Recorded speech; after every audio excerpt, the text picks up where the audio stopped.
The question, the answer. Many of you are aware that we are spearheading and in pre-production for the Wrong Ball, the Allen Iverson Way documentary. And as part of our amplification online, through the means of social media, advertisement, word of mouth, etc., we decided to do a 4-part podcast series to enlighten people about Allen Iverson of the 1990s, where Allen Iverson is today, and our journey and our decision to take the time out respectfully to cover his life and his legacy. Through the course of the next few shows, including 1 or 2 bonuses, you will gather information as to some of the reasons why I decided to participate in the documentary and engage in production. There may be some who are aware that Mr. Shaquille O'Neal and Mr. Stephen Curry have recently announced that they will also be producing an Allen Iverson documentary.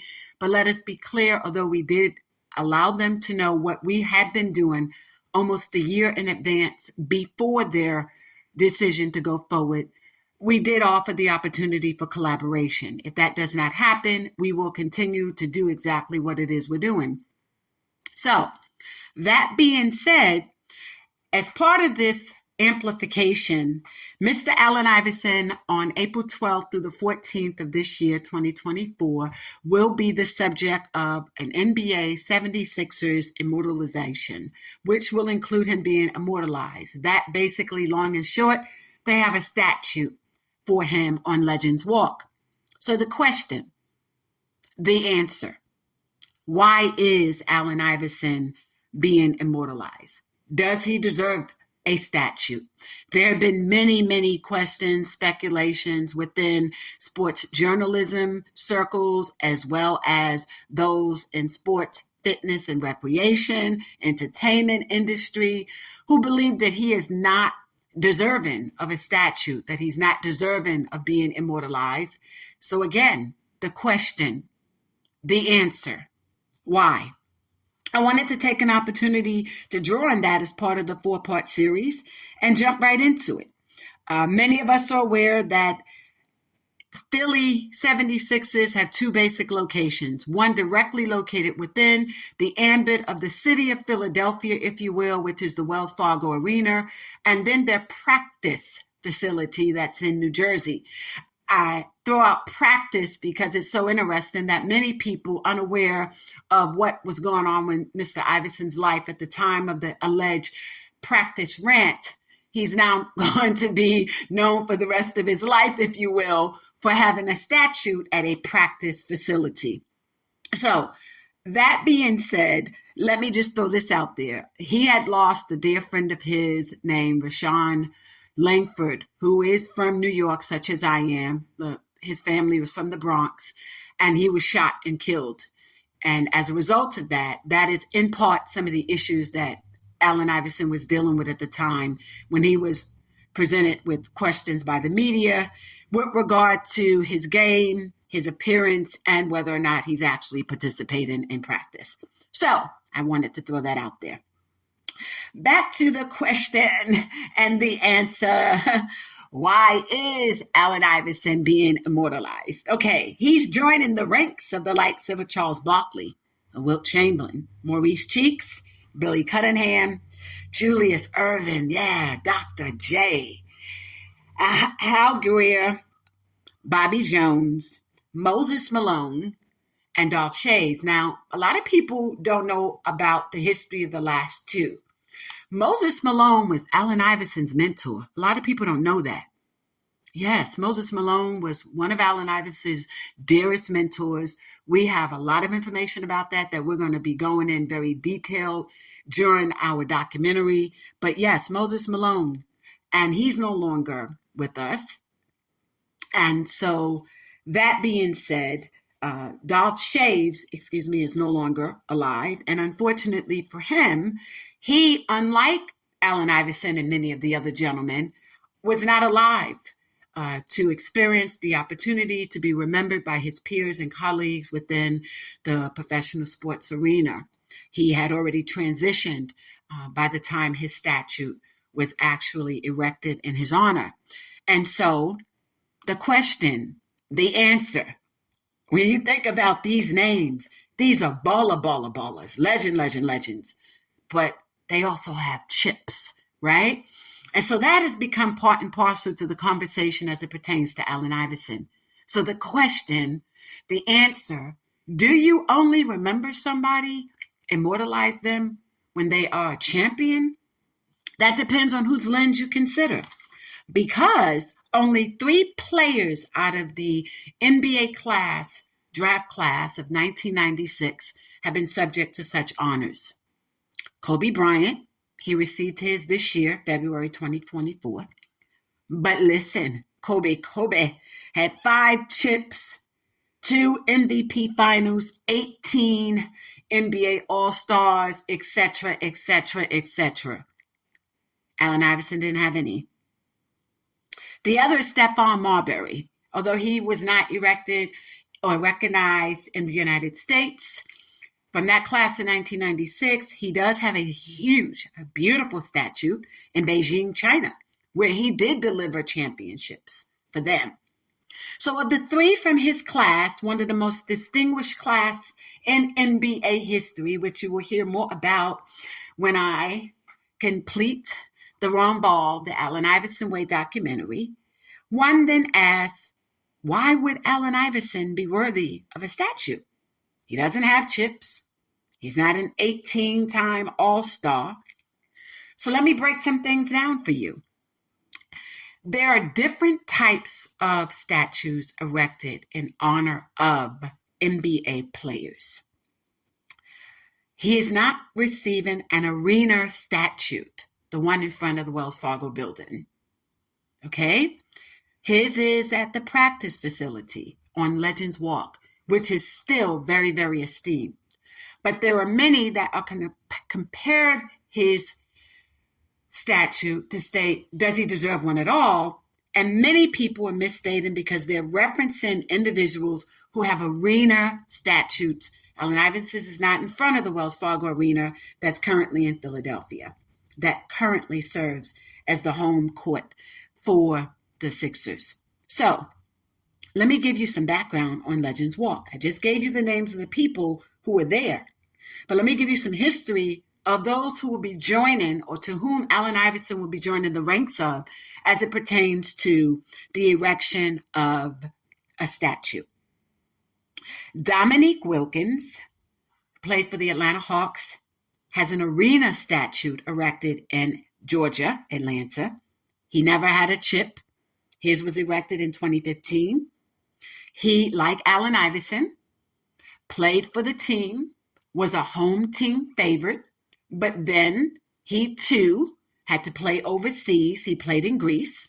While there, he did, like Stephon Marbury, attain championship status in Greece, but not during his years and tenure in the NBA. He came back, returned as a hometown hero, beloved by the people of Atlanta and the surrounding state of Georgia, where he also matriculated at the University of Georgia in Athens. And so that connection allowed for him to maintain those community ties and ultimately have gainful employment, if you will, with the Atlanta Hawks, where he now serves as second in command, as chief of staff, if you will, and is the ear, mouth, etc. for the CEO and the board of directors for the Hawks organization, and works very closely with the GMs, coaching staff, etc. The next is Elgin Baylor. He attained an Olympic medal, but did not attain a chip. At least it's never been documented. The next persons to successfully prevail in this space with the statue, these are individuals who received and attained a gold Olympic medal, but never attained a chip, meaning a championship win. Both played for the same team, the Utah Jazz. John Stockton in 2005 attained his statue, followed by Karl Malone in 2006. Theirs also created a sense of conflict and questions because many wanted to know why John Stockton would get his before Karl Malone, where both of them had attained Olympic gold medals. And so ultimately the following year, Karl Malone attained his statue. Then we have this esteemed elite group of world champions and Olympic gold winners. And they include the one and only MJ, Michael Jordan. He received his in 94. George Mikan got his in 2001, but his was when he played back in the 1950s with the Minneapolis Lakers. So you can imagine how far back that was, right? Again, he was not alive to receive this blessed experience. He played during the 1950s and the 60s. And at the time, the early years of the NBA did not attain the statuses that he would have otherwise would have received had he played in this generation or this dispensation. So he's an elderly man who now gets this recognition, if you will. Magic Johnson, 2004. Wilt Chamberlain, 2004. But like Magic, Wilt had 2 chips, 13 MVPs. Then you have Jerry West. Kareem Abdul-Jabbar had 6 chips. And I think Magic had maybe 5, along with Kobe Bryant, if I stand to be corrected.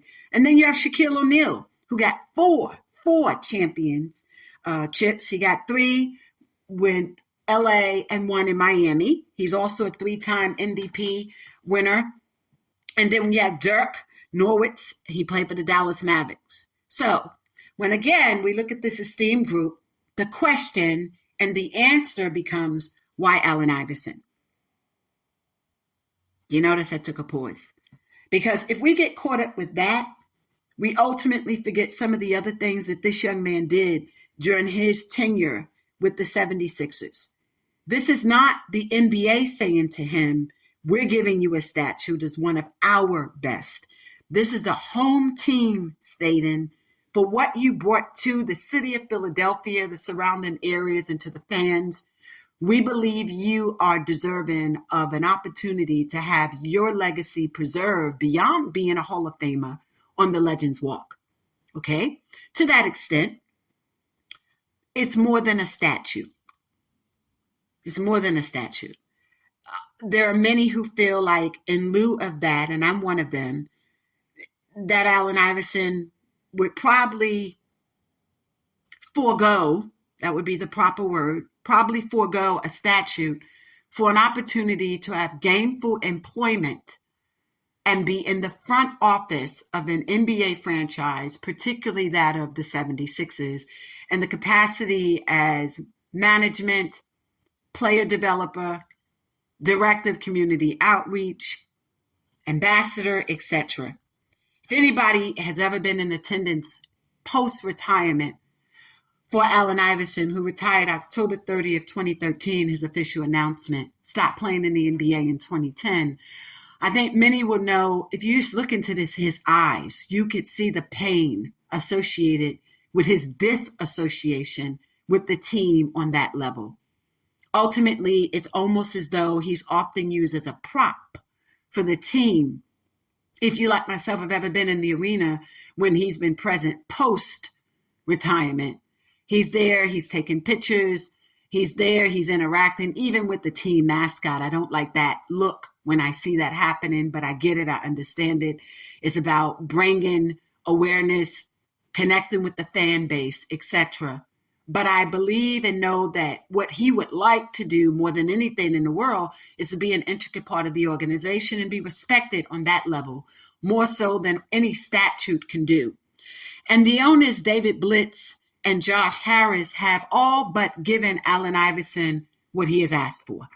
In fact, what was unique to their March 1st, 2024 posting on social media regarding the announcement that he would in fact be immortalized, they simply said, we're doing it our way. And within the ambit of that, they showed a video of Allen Iverson being interviewed saying he wants to be remembered for doing things his way. That in and of itself is a unique statement. Oftentimes people may look at it as one throwing shade, like, we're going to get to you when we're ready to get to you. So here we go, 10 years later, from when technically his jersey was retired from playing with the Sixers. he now has an opportunity to be immortalized, to have this statue amongst the greatest players to ever play. Is that in and of itself enough for what he needs? He has always declared he wanted to be a quote unquote Sixer for life. Well, they've given him that with regard to him being immortalized. But when Allen Iverson says he wants to be a Sixer for life, he's not addressing being a prop, being a statue, being someone who comes along for the foundation programs and services for youth. Rather, that he can be an intricate part of having that daily contact with players like Tyrese Maxey and Joel Embiid and the like, that he wants to be an intricate part of the day-to-day operations of the association. But with that also comes a great form of responsibility. And the question begs, has he been able to present himself responsible? And I myself have even asked whether the alumni for the NBA retirees and the Players Associations like Dave Cohen and Sam Perkins, his Hall of Fame classmate Cheryl Swoops and others, what might they be able to do to engage the leagues for the likes of an Allen Iverson and those who will come after him, who may not have attained their college degrees, who may have had to leave college early for other circumstances, that if they had to look back on it, they would have attained their degree, whose journey toward greatness, if you will, may not include a chip, may not include the experiences necessary for them to be part of the day-to-day operations. What programs and services are they offering? And they believe that they have enough for career development, not just as it pertains to player relationships, but to get these athletes where they need to be. So the question, the answer, is whether or not Allen Iverson has exercised these opportunities that are available such that he would be able to prove himself worthy off the court, such that the likes of a David Blitz and a Josh Harris would take an interest in bringing him in. You'll learn more about my position concerning this as it pertains to Allen Iverson's life and journey and him being the face card of the NBA and some of the problems associated with him being the face card of the NBA and what it has done to the changes that have been made for the NBA over the last 30 years since he entered the league, respectfully.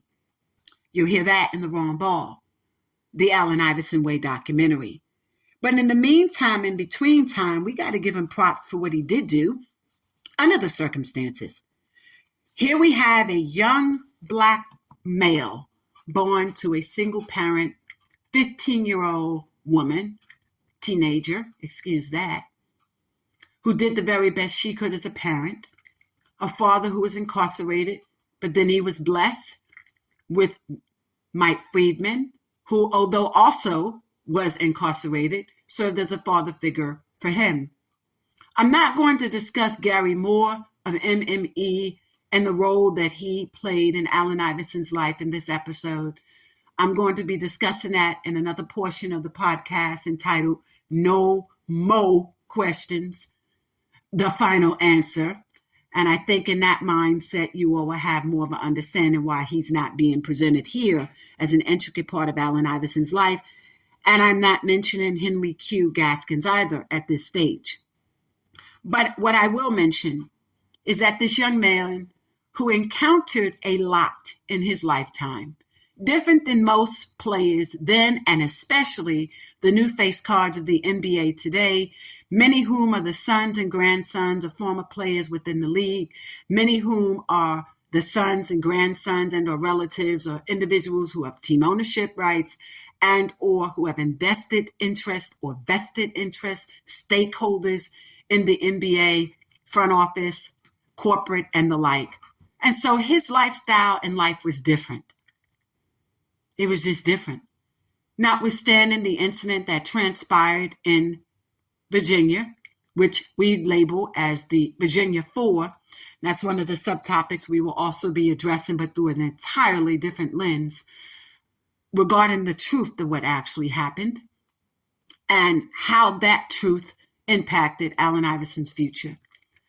But therein you have this young Black male, where race does become an issue, who is accused, who therefore and thereafter is convicted, who's incarcerated, but then upon release, because he had a commune sentence, early release before any forms of pardon and exoneration by the former governor of Virginia, Wilder, to ultimately go on to Georgetown. A lot of people don't realize that Allen Iverson did not attain a high school diploma from Bethel High School. The restrictions that were presented upon his release did not allow him to return to Bethel High School. Allen Iverson worked toward a at-risk school GED program that would have allowed for him to finish matriculating and attain his diploma, ultimately going on to Georgetown. Then one would ask, why would your girlfriend get pregnant at that stage of your life? You're both in high school. You've just been released from prison. And now you have to journey this road we call fatherhood. So when you look at that young man who then enters Georgetown, who then overcomes so many other obstacles that will be addressed future, and that person, his very first year in the NBA, plays his heart out. He leaves Georgetown against the wishes of his coach and beloved father figure, the late John Thompson. He enters the league because he now has a baby. He has a girlfriend in his ear regarding taking care of the baby. And it was not about leaving simply to try to help his mother and his sister Aisha, who suffered from seizures. Allen Iverson left Georgetown in part, and the greater percentage thereof, because he had a child. And that was not something back then that many people wanted to talk about. And it wasn't a reason that they were given for him leaving the school. But David Folk and many of us, we knew why he truly left and what decisions needed to be made. And he had a family to take care of. But the selling point had been that he had to leave to take care of his sister. But that wasn't the end all to be all, because Miss Ann worked. She did what she could do to be a provider and be the best mother that she knew how to be, ultimately putting him in a position where he could, in fact, play basketball and football and then go on and play in the NBA. We know that she was an intricate part of bringing awareness and attention to his plight as a person associated with the Virginia Four. And so you're now in the 1997 NBA Rookie of the Year, a 2001 final, that you carry that team on your back, a 2001 MVP. But people forget Allen Iverson also represented the United States in the 2004 games. And although they did not win a gold, that was the very first time they did not. They lost to Puerto Rico. Notwithstanding, they won a bronze. He's an 11-time NBA All-Star, a 2-time NBA MVP, 4-time leading scoring champ, Hall of Famer, and a 75th anniversary rep. He is amongst the greatest. And while we recognize that his stats of 26.7 points per game over the course of his 10 years with the Sixers may not in and of itself justify him being one of 13 players in NBA history to be immortalized, I think Philly, like many of us, have looked at the bigger picture of what this young man came from to what this adult man has become to what he can do. And I know for a fact it was strategically planned to wait to see what Allen Iverson did post-retirement, because we all know, based on a lot of accusations, although many unsubstantiated by Tawana Nicole Turner, his ex-wife, during their divorce proceedings, and even during the course of their marriage, that caused him to be looked at in a false light. And for some people, it was the light in which he should have been looked at. That being said, when you look at some of the other issues that relate to the initials AI, which we're not going to go in now, it was not always about one who was athletically inclined, and it wasn't always about one who was authentically innovated either. But when you look at what this young player did at that time with what he had to work with, and I'm saying this, gentlemen, with the uttermost respect, but the truth needs to be told. AI didn't have the best squad. So when we look to why the likes of a Kobe Bryant was able to get 5 chips look to who surrounded Kobe Bryant. Kobe had the likes of a Shaquille O'Neal. He had the likes of a Odom, a Lamar, and 2 or 3 other players that came along the way. When you look to the likes of a LeBron James and his ability to attain chips that he acquired, you look to the players he had around him. Irvin, Bosh, Love. I mean, the list goes on and on and on. When you look to the likes of a guard like a Michael Jordan, who did he have around? The Rodmans, the Cartwrights.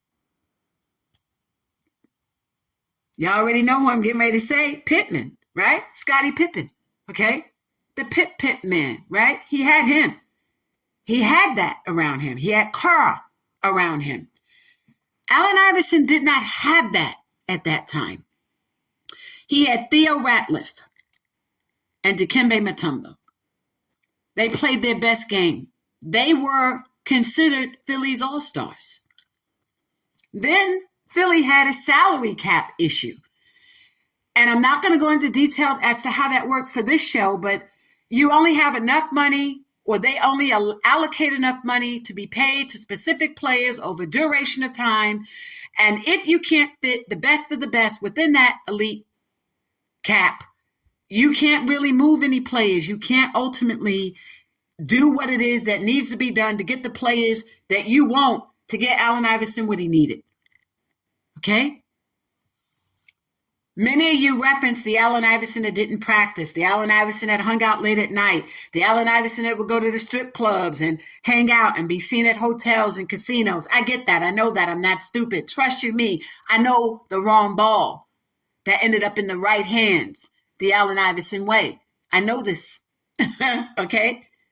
But I also know how he could not get the players that he needed around him to give him what he needed. Allen loves the gentleman who I'm about to name, but these individuals were overpaid, and because of the salary cap, you couldn't get any movement to bring him any other qualified players that could have gotten them not just simply to a playoff one time in his 14-year career, but ultimately get him there and win.